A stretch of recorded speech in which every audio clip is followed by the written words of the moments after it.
రెడ్డి గారు, అదే విధంగా భువనగిరి పార్లమెంట్ సభ్యులు చామల కిరణ్ రెడ్డి గారు, దేవరకొండ శాసన సభ్యులు బాలు నాయక్ గారు, అదే విధంగా మందుల సామ్యుల్ గారు, వేముల వీరేశం గారు, మిర్యాలగూడ శాసన సభ్యులు లక్ష్మారెడ్డి గారు, అదే విధంగా భువనగిరి శాసన సభ్యులు అనిల్ రెడ్డి గారు, అదే విధంగా ఆలేరు శాసన సభ్యులు బీర్ల ఐలయ్య గారు, నల్గొండ జిల్లా నుంచి ప్రాతినిధ్యం వహిస్తున్న ప్రతి శాసన సభ్యుడు, నూతనంగా ఈ రోజే నాకు తెలిసి శాసన మండలి సభ్యులుగా బాధ్యత స్వీకరించిన శంకర్ నాయక్ గారు, అదే విధంగా అద్దంకి దయాకర్ గారు, వారికి ఈరోజు ఉగాది పండుగ సందర్భంగా శాసన మండలి సభ్యులుగా మొట్టమొదటిసారి ఈరోజు వారు బాధ్యత చేపడుతున్నారు. అదేవిధంగా మిత్రులారా, సహచర మంత్రివర్గ సభ్యులతో పాటు పార్లమెంట్ సభ్యులు, శాసన మండలి సభ్యులు, రాష్ట్ర నలుమూల నుంచి వచ్చిన శాసన సభ్యులు, వివిధ కార్పొరేషన్ల చైర్మన్లు, ప్రభుత్వ ఉన్నతాధికారులు, చీఫ్ సెక్రటరీ శాంతి కుమార్ గారు, civil supplies commissioner, principal secretary Chauhan గారు, ఇతర ఉన్నతాధికారులు ఈ కార్యక్రమాన్ని ఇంత పెద్ద ఎత్తున విజయవంతం చేసి ఈ కోదాడ హుజూర్ నగర్ ప్రాంతం కాంగ్రెస్ పార్టీ కంచుకోట నిరూపించిన ప్రతి ఒక్క కార్యకర్తకు మనస్ఫూర్తిగా అభినందనలు, కృతజ్ఞతలు తెలియజేస్తున్నా. మిత్రులారా, కృష్ణపట్టి ప్రాంతం దళాలకు ప్రతిష్ట. ఈ ప్రాంతం పోరాటానికి మారు పేరు. ఈనాడు నల్గొండ గడ్డ మీద నిలబడి మనం మాట్లాడుకుంటున్నామంటే తరతరాలుగా ఈ తెలంగాణ ప్రాంతానికి, ఈ ప్రాంత ప్రజలకు ఒక గొప్ప చరిత్ర ఉంది. అది ఆదిలాబాదు అడవుల నుంచి మొదలు పెడితే ఆనాడు దండకారణ్యంలో ఇంద్రవెల్లి కొండల్లో వెలిసిన కొమరం భీముడు జల్ జమీన్ జంగల్ అని చెప్పి ఆనాడు భూ పోరాటాలు చేసి నిజాంలకు రజాకర్లకు వ్యతిరేకంగా ఆనాడు వీర మరణం పొందిన ఇంద్రవెల్లి కొండల్లో ఉదయించిన సూర్యుడు కొమరం భీముడైతే, అదే విధంగా ఈనాడు మీకు తెలుసు భూమి కోసం, భుక్తి కోసం, విముక్తి కోసం ఈ నల్లగొండ బిడ్డలు సాయుధ రైతాంగ పోరాటాన్ని నిర్మించిన చాకలి ఐలమ్మ, దొడ్డి కొమరయ్య, భీమిరెడ్డి నరసింహారెడ్డి, ఆరుట్ల కమలాదేవి, మల్లు స్వరాజ్యం, ధర్మ భిక్షం ఈ గడ్డ మీద నుంచి సాయుధ రైతాంగ పోరాటాన్ని నిర్మించి భూమి కోసం, భుక్తి కోసం, విముక్తి కోసం పోరాటాలను నిర్మించిన వీరుల గడ్డ ఈ నల్లగొండ గడ్డ అని నేను చెప్పదలుచుకున్నా. అదే విధంగా మిత్రులారా, ఆనాడు రాజులకు రాజ్యాలకు వ్యతిరేకంగా కొమరం భీముడు, రామ్జీ గోండు, చాకలి ఐలమ్మ, ఆరుట్ల కమలాదేవి, ఆనాడు దొడ్డి కొమరేలు, సర్దారు సర్వాయి పాపన్న గౌడ్లు ఈ ప్రాంతంలో నిర్మాణం చేసిన పోరాటాలు మనకు స్ఫూర్తి. రావి నారాయణ రెడ్డి లాంటి వాళ్ళు ఆనాడు పండిత్ జవహర్లాల్ నెహ్రూ కంటే మొట్టమొదటి పార్లమెంటులో అత్యధిక మెజారిటీతో గెలిపించిన గడ్డ ఈ నల్గొండ గడ్డ. దేశంలోనే ఆనాడు పార్లమెంటుకు రావి నారాయణ రెడ్డిని అత్యధిక మెజార్టీతోని పంపించిన పౌరుషాల గడ్డ ఈ నల్గొండ గడ్డ. అట్లాంటి నల్గొండ గడ్డ మీద నుంచి దక్షిణ భారతదేశంలోనే ఈసారి పార్లమెంట్లో అత్యధిక మెజార్టీనిచ్చి మీ అభిమాని, మీ పార్లమెంటు సభ్యుని ఈరోజు నల్గొండ బిడ్డ పోరాటాలకు ప్రతీకగా మీరు ఫలితాలను ఇచ్చారు. పెద్దలు ఉత్తమ్ కుమార్ రెడ్డి గారు ఎన్నికల కంటే ముందు మాట చెప్పింది నాకు, వచ్చేసారి కోదాడలో 1,00,000, హుజూర్ నగర్ లో 1,00,000 పార్లమెంట్ లో మెజారిటీ తెస్తా అంటే ఆనాడు నాకు నమ్మకం కుదరలే. ఈనాడు మిమ్మల్ని చూసిన తర్వాత ఎందుకు 1,00,000 వచ్చిందో మీరు కంకణ బద్దులై కార్యరంగంలో దిగి కాంగ్రెస్ పార్టీకి అటు కోదాడలో 1,00,000, ఇటు హుజూర్ నగర్ లో ఇంకొక 1,00,000 మెజారిటీనిచ్చి 5,60,000 మెజారిటీ ఈ నల్గొండ గడ్డ మీద నుంచి మీరు ఇచ్చిండ్రు. మీ ఉత్సాహం చూసిన తర్వాత మీ అభిమానం ఉప్పొంగుతుంటే ఇందులో నాకు చాలా ఆనందం కలిగింది. ఎందుకంటే ఈ నల్గొండ ప్రాంతం చైతన్యానికి మారు పేరు. ఈ నల్గొండ ప్రాంతం పోరాటాలకు మారు పేరు. అందుకే ఈ గడ్డ మీద నుంచి వచ్చే నాయకత్వం, ఈ గడ్డ మీద నుంచి వచ్చే తీర్పు ప్రజా తీర్పుగా ప్రజలు గమనిస్తూ ఉంటారు.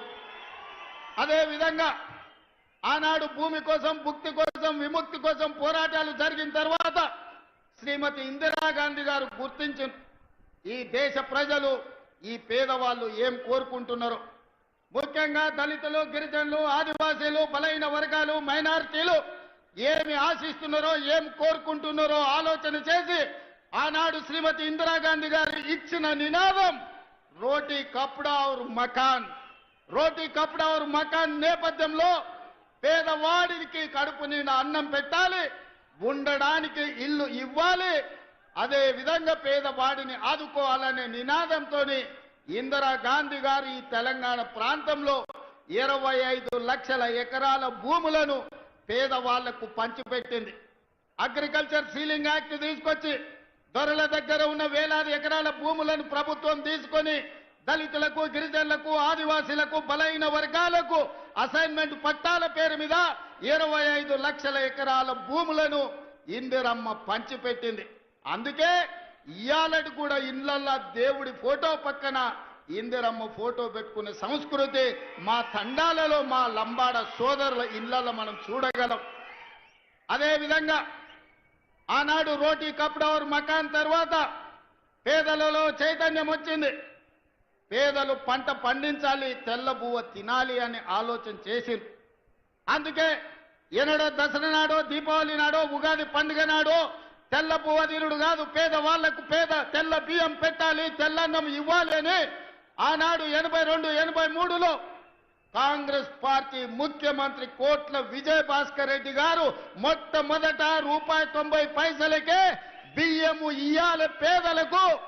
పండుగ రోజే కాదు, ప్రతిరోజు వాళ్ళ ఇళ్లలో పండుగ చేసుకోవాలి, తెల్ల బువ్వ పెట్టాలి అని మొట్టమొదట విజయ్ భాస్కర్ రెడ్డి గారు ఆలోచన చేసి పథకాన్ని తెచ్చింది. కానీ పథకం అమలయ్యే లోపల ఎన్నికలు వచ్చినాయి. ఎన్నికల్లో అన్న ఎన్టీఆర్ అధికారాన్ని చేపట్టింది.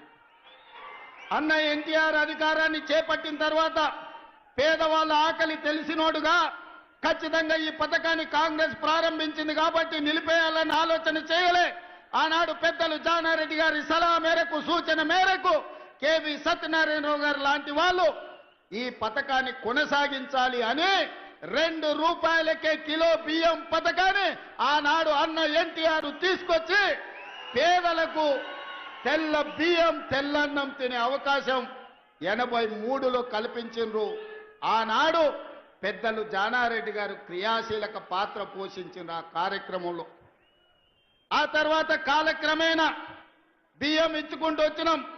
పంటలలో మార్పు వచ్చింది, ప్రజల ఆలోచనలో చైతన్యం వచ్చింది. ఈనాటికి ఆనాడు మొదలుపెట్టిన దొడ్డు బియ్యమే ఈ రోజు సివిల్ సప్లైస్ కార్పొరేషన్ సరఫరా చేస్తుంది.